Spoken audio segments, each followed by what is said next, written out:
Hello everyone, welcome back after long time. आज का हमारा टॉपिक है जॉन डन का ए वैलिडिक्शन फॉरबिडन मॉर्निंग। तो हम असिस्टेंट प्रोफेसर एमपी पीएससी का सिलेबस कंप्लीट कर रहे हैं और जॉन डन का हमने इससे पहले एक वर्क कंप्लीट किया था। आज हमारा टॉपिक है a valediction forbidding mourning. So let's start. It is one of the most celebrated metaphysical poems. तो जॉन डन की बहुत सी पोएम हैं, लेकिन जो मेटाफर इन्होंने इसमें यूज़ किया है कंपास का यूज़ करके, जो दो लवर्स हैं उनके बीच का डिस्टेंस को बताया है, तो इसलिए ये बहुत ज़्यादा सेलिब्रेटेड एक मेटाफिजिकल पोएम है जॉन डन के द्वारा।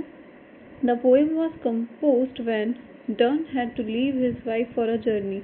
तो जॉन डन की वाइफ जो है प्रेग्नेंट रहती हैं और जॉन डन को अपने दोस्त के साथ एक जर्नी पर जाना रहता है। उस बीच ये पोएम कंपोज की जाती है जॉन डन के द्वारा। In the poem the poet consoles his beloved. तो इस पोएम के ज़रिए वो अपनी बिलविड, अपनी वाइफ को कंसोल करते हैं and advises her not to mourn their temporary separation. और उससे बोलते हैं कि तुम इस जो हमारी टेम्पररी सेपरेशन है, जो कुछ पल की हमारी दूरी है, उसको लेके शोक न मनाएं।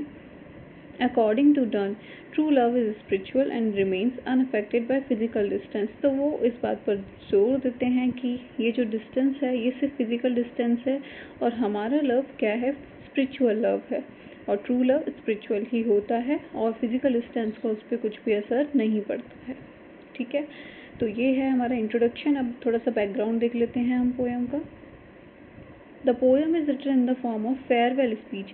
तो वो कहीं जा रहे होते हैं और एक तरीके से फेयरवेल स्पीच की तरह अपनी वाइफ को बोलते हैं। Donne tells his wife that their separation should be calm and dignified, कि इसमें ज़्यादा शोर शराबा और कुछ भी इमोशनल और ड्रामेटिक नहीं होना चाहिए, मेलोड्रामा नहीं होना चाहिए, ये एक काम और डिग्निफाइड तरीके से होना चाहिए। वो पहली लाइन में डिस्कस करते हैं कि इसमें कुछ ज़्यादा मतलब शोर शराबे की बात नहीं है, हमें शांति से ये विदा ले लेनी चाहिए। He compares their love with the peaceful death of virtuous man. और वो अपने प्यार को peaceful death of virtuous man से कंपेयर करते हैं कि किसी एक ऐसे गुड़ी आदमी की मान लो हत्या आई मीन डेथ हो गई हो, who leave the world quietly without fear और सोर, और वो भी इस वर्ल्ड को शांति से छोड़ देता है। और हमारा तो बस ये एक छोटा सा सेपरेशन है, तो हमें भी इसका ज़्यादा ड्रामा नहीं करना चाहिए, काम और डिग्निफाइड वे में एक दूसरे से विदा लेना चाहिए। ठीक है, अब टाइटल के बारे में बात कर लेते हैं कि इस टाइटल का क्या मतलब है। वैलिडिक्शन का मतलब ही होता है फेयरवेल, ठीक है, और फॉरबिडन मॉर्निंग का मतलब होता है प्रिवेंटिंग सॉरो और ग्रीफ। तो फेयरवेल में वो अपनी वाइफ को क्या बोल रहे हैं कि दुखी मत हो, शोक मत मनाओ।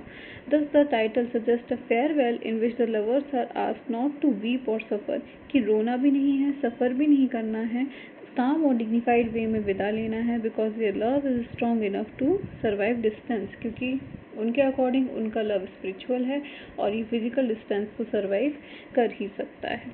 ठीक है, तो इसमें एक तरीके से कौन सी थीम डिस्कस की गई है, स्पिरिचुअल लव की थीम डिस्कस की गई है, the theme of spiritual love. तो उससे थीम भी पूछी जा सकती है। The central theme of the poem is spiritual and eternal love. Done believes that ordinary lovers depend only on physical closeness, कि जो ऑर्डिनरी लवर्स हैं वो सिर्फ फिजिकल क्लोजनेस पे ही डिपेंड करते हैं, but true lovers remain connected through the soul.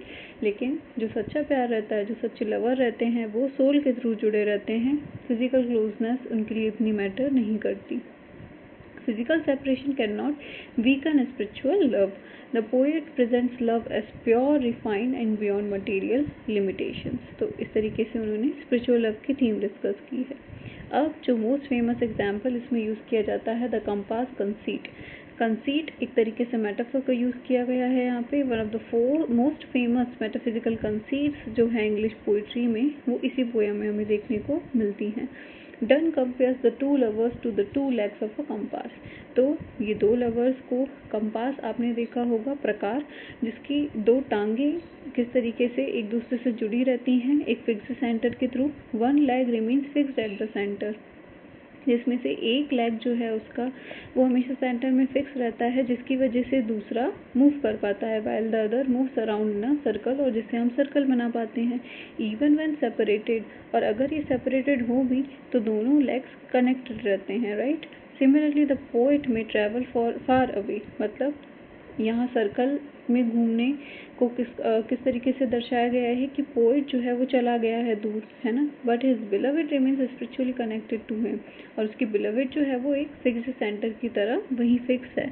The moving leg eventually returns to the fixed leg. और जब हम एक सर्कल बनाते हैं तो जहाँ से शुरू करते हैं वहीं पे ख़त्म हो जाते हैं।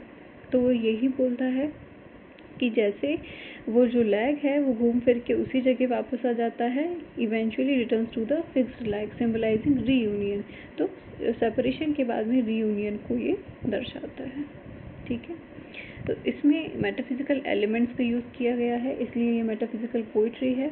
The poem is a fine example of metaphysical poetry because it combines. तो इसमें इंटेलेक्ट का भी यूज़ किया गया है, क्योंकि डन अपने सोलर सिस्टम के नॉलेज के बारे में भी बताते हैं, ठीक है। फिलॉसफी, स्पिरिचुअल लव की बात करते हैं, अपने इमोशंस को और विट को एक्सप्रेस करते हैं। डन यूजेस अनयूजुअल कंपैरिजंस, बहुत अनयूजुअल कंपैरिजंस करते हैं। कंपास का आज तक किसी ने लवर्स के लिए कंपैरिजन के लिए यूज़ नहीं किया है। लॉजिकल रीजनिंग भी बताते हैं और साइंटिफिक इमेजरी का भी यूज़ करते हैं। The compass image is highly intellectual and surprising which is characteristics of metaphysical poetry. तो कंपास का यूज़ करना एक तरीके से कैरेक्टरिस्टिक्स है मेटाफिजिकल पोइट्री का। Imagery and symbolism. The poem contains rich imagery and symbolism. The peaceful death of virtuous man, जो virtuous man है, गुड़ी आदमी की जो है डेथ की बात की गई है इसमें, ठीक है। और किस तरीके से वो जिस तरीके से दुनिया को कामली छोड़ देते हैं, इस तरीके से वो विदा लेने की बात कर रहे हैं। गोल्ड इमेजरी का भी यूज़ किया है उन्होंने, जो कि रिप्रेजेंट करता है प्योरिटी और फ्लेक्सिबिलिटी इन लव। उन्होंने बोला कि जो जैसे गोल्ड को बीट किया जाता है, गोल्ड को ठोका जाता है और उसको फिर एक लंबे तार में जो है कन्वर्ट कर दिया जाता है, तो वो जो इमेजरी इन्होंने यूज़ की है वो प्योरिटी बताती है और लव की फ्लेक्सिबिलिटी भी बताती है। The compass symbolises unity and balance. और जो कंपास का इन्होंने यूज़ किया है वो क्या सिम्बलाइज कर रहा है, यूनिटी और balance and faithfulness between the lovers, ठीक है। लैंग्वेज और स्टाइल की बात कर लेते हैं तो ये इंटेलेक्चुअल है yet emotional. Instead of using exaggerated romantic expressions का यूज़ नहीं किया है इन्होंने आर्ग्यूमेंट दिए हैं जो कि लॉजिकल हैं, हवा में बातें नहीं की हैं।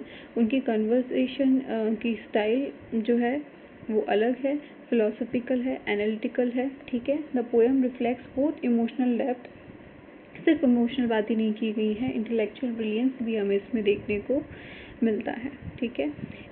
इसके अलावा हम इनकी इम्पोर्टेंस कोट्स देख लेते हैं। So let us melt and make no noise. तो वो कामली सेपरेशन की बात करते हैं, है ना। Lovers to separate quietly and calmly without public display of sorrow, और कोई भी ड्रामा हमें नहीं करना है। Our two souls therefore which are one, और दो कंपास जो कि जुड़े रहते हैं। इसी तरीके से उन्होंने बोला कि हमारे जो दो सोल्स हैं वो भी एक ही हैं। This line emphasizes the spiritual unity of the lovers, right? If they be two, they are two so, as stiff twin compasses are two. तो ये हम डिस्कस कर चुके हैं, कंपास से कंपैरिजन किया है। This famous comparison presents the lover as two connected parts of a single whole. जिस तरीके से एक कंपास कनेक्टेड रहता है, इसी तरीके से क्या है, two lovers are connected parts of a single whole. इस सिंगल चीज़ से दो लवर्स जुड़े हुए हैं। आपने कंपास देखा होगा इस तरीके का, राइट। ये फिक्स रहता है और इस वाले को हम सर्कल बना के यूज़ करते हैं कोई भी शेप बनाने के लिए, बेसिकली सर्कल, ठीक है। क्रिटिकल एप्रिसिएशन की बात करें तो क्रिटिक ने इस पोएम को बहुत ज़्यादा एडमायर किया है उसकी ओरिजिनलिटी के लिए, क्योंकि कंपास का आज तक किसी ने यूज़ नहीं किया है। चांद तारों से बहुत कंपैरिजन हो गया है, लेकिन कंपास से किसी ने भी कंपैरिजन नहीं किया है। तो इसकी इंटेलेक्चुअल ब्यूटी के लिए इसको बहुत एडमायर किया गया है। जो इसमें कंसीट यूज़ किया है कंपास का is considered one of the greatest metaphysical conceits in English literature, and the poem successfully combines love, logic, philosophy और पोएटिक इमेजिनेशन का बहुत ही खूबसूरत कॉम्बिनेशन है। तो कंक्लूड करते हैं इस पोएम को। अब वैलिडिक्शन।